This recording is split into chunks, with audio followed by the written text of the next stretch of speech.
আজকে আমরা সলভ করব পদার্থের গঠন থেকে দিনাজপুর বোর্ড 2025-এ আসা গুরুত্বপূর্ণ একটা প্রশ্ন। এখানে দেখো দুইটা ফিগার দেওয়া আছে উদ্দীপকে, চিত্র এ এবং চিত্র বি, এবং প্রশ্ন বলছে চিত্র এ আয়নটির নিউক্লিয়াসের ভর 6.696 ইন্টু 10⁻23 গ্রাম হলে এর নিউট্রন সংখ্যা কত? এর নিউট্রন সংখ্যা নির্ণয় করতে বলছে। কি কি দেওয়া আছে বলতো? দেওয়া আছে আমার নিউক্লিয়াসের ভর, তাই না? নিউক্লিয়াসের ভর দেওয়া আছে এবং চাইছে তোমাকে নিউট্রন সংখ্যা কত নির্ণয় করো। আচ্ছা, এটার জন্য ফার্স্ট অফ অল আমাকে প্রোটন সংখ্যা লাগবে। কি লাগবে বলতো? প্রোটন সংখ্যা।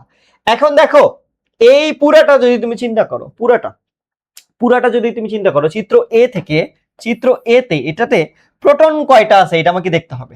প্রোটন কয়টা আছে খেয়াল করো। আমি যদি ইলেকট্রন সংখ্যা কাউন্ট করি, যে চিত্র এতে ইলেকট্রন সংখ্যা কয়টা হবে বলতো? ইলেকট্রন সংখ্যা কয়টা হবে?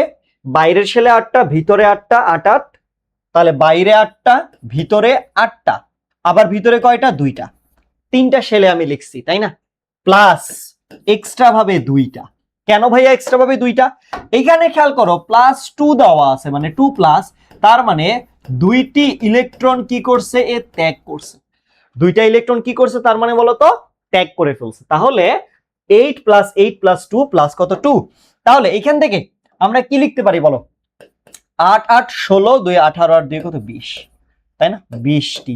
তাহলে আমি কি এটাকে লিখতে পারি যে প্রোটন সংখ্যা কত বলতো?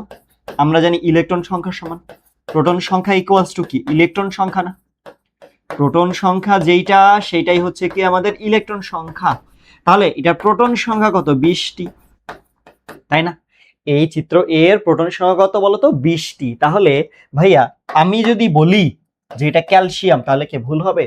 কোনো ভুল নাই, এটা কি আমার তাহলে ক্যালসিয়াম। যাই হোক, এটা আমাকে বের করতে বলে নাই। এবার বলছে তোমাকে নিউট্রন সংখ্যা কত। এবার লেখো তাহলে, ধরি চিত্র এ এর নিউট্রন সংখ্যা। হ্যাঁ, নিউট্রন সংখ্যা কত? n। তুমি ধরে নিবা, n ধরে নিলা, ঠিক আছে? এখন অনেকে তোমরা পণ্ডিতি করে লিখতে পারো যে প্রোটন সংখ্যা যেহেতু 20টি তাহলে এটা ক্যালসিয়াম, তাহলে নিউট্রন সংখ্যা 20, কারণ পারমাণবিক ভর 40। না, এইভাবে করা যাবে না। তোমাকে এখানে ভ্যালু দেওয়া আছে, নিউক্লিয়াসের প্রকৃত ভর দেওয়া আছে, তাহলে করে দেখাইতে হবে পুরোটা, ঠিক আছে? করে দেখাইতে হবে। এখন খেয়াল করো, তাহলে নিউট্রন সংখ্যা কত? n আমরা ধরছি। আচ্ছা, এবার লিখবা তুমি ভাইয়া একটি, হ্যাঁ তুমি এইভাবে লিখবা যে একটি প্রোটনের ভর, ঠিক আছে? একটি কি বলতো? প্রোটনের ভর ইকুয়ালস টু কত? 1.673 ইন্টু 10⁻24 গ্রাম। একটা প্রোটনের ভর কত বলতো? 1.673 ইন্টু 10⁻24 গ্রাম। এবং একটি নিউট্রনের ভর কত বলতো? নিউট্রনের ভর ইকুয়াল 1.675 ইন্টু 10⁻24 গ্রাম। এখন তোমরা বলবা যে কেনই বা আমরা প্রোটন এবং নিউট্রনের ভর বের করতেছি? এর কারণ আছে, আমি ছোট্ট করে এই জায়গাটায় বুঝাই। খেয়াল করো, এদিকে দেখো। আমার নিউক্লিয়াসের ভর, কিসের ভর? নিউক্লিয়াসের ভর। এইটা সমান আমরা কি লিখতে পারবো? নিউক্লিয়াসের ভর সমান আমরা কি লিখতে পারবো মোট প্রোটনের ভর। মোট কি? প্রোটনের ভর প্লাস মোট নিউট্রনের ভর। মোট কি বলতো? নিউট্রনের ভর, ঠিক আছে? কি বলছি? মোট প্রোটন কতগুলো আছে সেই সবগুলো প্রোটনের ভর প্লাস কি হবে? মোট কি? নিউট্রনের ভর। এবার মোট প্রোটনের ভরের জন্য আমার কি লাগবে বলতো? যে প্রোটন সংখ্যা গুণন একটি প্রোটনের ভর। একটি প্রোটনের ভর যদি আমি নেই, তাহলে আমার কি আসতেছে? মোট প্রোটনের ভর আসতেছে। প্রোটন সংখ্যা গুণন কি একটি প্রোটনের ভর, তাহলে আমার কি আসবে? প্রোটন সংখ্যা আসবে। প্লাস আমি আবার লিখবো কি? নিউট্রন সংখ্যা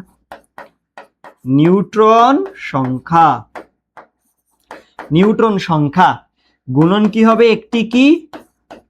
একটি নিউট্রনের ভর। একটি কি বলতো? নিউট্রনের ভর। তাহলে এইটা আমার কি সূত্র দাঁড়াইলো না? এটা আমার কি দাঁড়াইলো? সূত্র দাঁড়াইলো। তাহলে এবার দেখো, তাহলে আমি কি পাচ্ছি বলতো? নিউক্লিয়াসের ভর আমার এটা দেওয়া আছে না? খেয়াল করে দেখো। তাহলে এখন নিউক্লিয়াসের ভর ইকুয়ালস টু আমরা কি লিখবো, যে তোমার এটা লিখবো মোট প্রোটনের ভর প্লাস কত মোট নিউট্রনের ভর। এখন মোট প্রোটনের ভর বলতে কি ভাইয়া, প্রোটন সংখ্যা গুণন একটি প্রোটনের ভর প্লাস নিউট্রন সংখ্যা গুণন একটি নিউট্রনের ভর। এই জন্য আমরা উপরের দিকে একটি প্রোটনের ভর নিছি এবং একটি কি নিছি বলতো, নিউট্রনের ভর নিছি।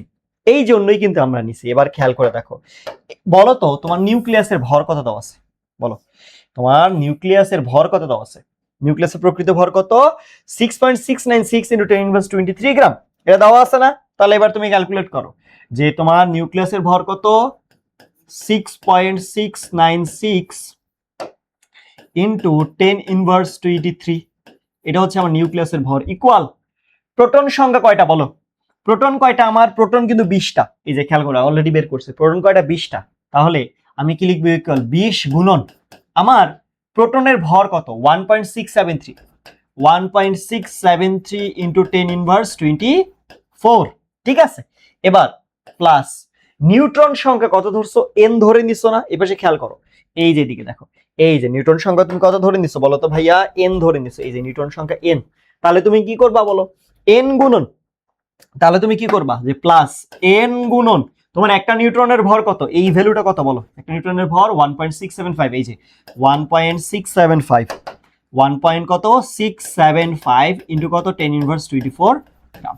তাহলে এবার আমরা কি লিখতে পারি বলো, এবার আমরা কি লিখতে পারি এখান থেকে, যে বা হ্যাঁ আমি এরকম লিখতে পারি না যে n গুণন, একটু একবারে ক্যালকুলেট করি, n গুণন আমরা কি লিখতে পারি বলো, n গুণন 1.675 ইন্টু 10⁻24 ইকুয়ালস টু এইটা থেকে এটা বাদ যাবে না, 6.696 ইন্টু 10⁻23 মাইনাস এটা কি দিব, বাদ দিব, তাহলে 20 ইন্টু কত 1.673 ইন্টু কত 10⁻24 এইটা।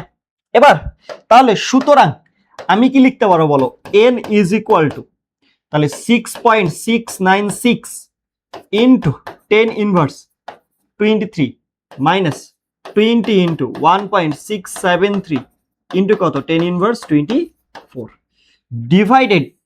ডিভাইডেড আমি কি লিখতে পারবো, এই যে নিচের ভ্যালুটা 1.675 ইন্টু 10⁻24, তাহলে সুতরাং n ইজ ইকুয়াল টু কি আসবে বলো তো, জাস্ট কি করবো আমরা ক্যালকুলেট করব, ক্যালকুলেটরটা নেই, ক্যালকুলেশন করি, ক্যালকুলেশন করলে আমাদের কত আসবে বলো, 6.696 x - 23 মাইনাস 20 ইন্টু 1.673 মাইনাস কত 24, তাই না, মাইনাস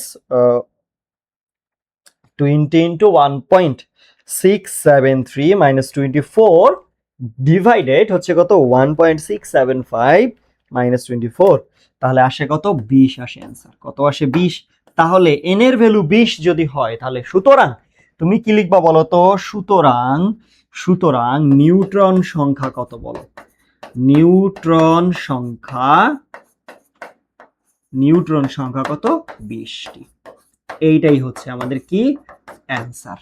ওকে, শুরুর দিকে বলছিলাম এটা ইম্পর্টেন্ট, এর কারণটা হচ্ছে ভাইয়া তোমার অনেক বেশি আসে যে নিউক্লিয়াসের প্রকৃত ভর বা নিউক্লিয়াসের ভর দেওয়া আছে বা পারমাণবিক ভর কি না, সরি নিউক্লিয়াসের ভর দেওয়া আছে, দিয়ে বলা হয় তোমাকে যে এইটার প্রোটন সংখ্যা বের করো অথবা নিউট্রন সংখ্যা বের করো, এরকম দেওয়া থাকে প্রশ্ন, ঠিক আছে। প্রশ্ন দেওয়া থাকে কি কি বলতো, তোমার হয় টাইপটা বুঝো, টাইপটা খেয়াল করে দেখো যেখানে কি কি আসতে পারে, যে টাইপটা বুঝো, তোমার এখানে লাগবে কি কি, তোমার এগুলার ক্ষেত্রে লাগবে হচ্ছে নিউক্লিয়াসের ভর, হ্যাঁ নিউক্লিয়াসের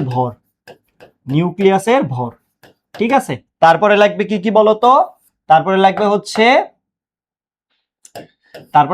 কি প্রোটনের ভর, তারপরে কি লাগবে বলো, প্রোটন সংখ্যা লাগবে, ওকে।